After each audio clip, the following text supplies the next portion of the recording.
Sosok Donna Fabiola selebgram diduga bandar narkoba ditangkap di DWP Bali, hendak edarkan kokain. Selebgram Donna Fabiola diamankan dan ditetapkan sebagai tersangka kasus peredaran narkoba oleh Bareskrim Polri. Donna Fabiola berperan sebagai bandar narkotika dan ditangkap saat mengedarkan kokain dan MDMA di wilayah Bali dalam acara Jakarta Warehouse Project, DWP, yang digelar pada 12 hingga 14 Desember 2025 di Garuda Wisnu Kencana, GWK. Mengenai sosoknya, ia memiliki akun Instagram bernama Donna Fabiola 166 dengan jumlah pengikut lebih dari 29.000 followers. Dalam unggahan lawasnya tertanggal 13 Desember 2017, Donna mengunggah foto dirinya tengah bermain peran untuk FTV Indosiar berjudul Berkah Sholat Duha. Ia juga beberapa kali menjadi model iklan, seperti produk pasta gigi, mayones, hingga susu anak-anak.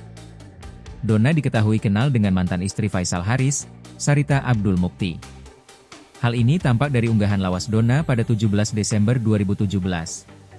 Dalam foto itu, Donna berfoto bersama dua perempuan lainnya, salah satunya adalah Sarita.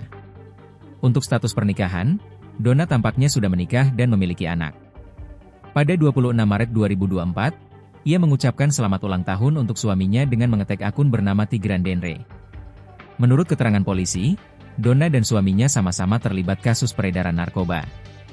Donna juga terlihat menyayangi anjing peliharaannya bernama Ulwa yang berjenis French Bulldog.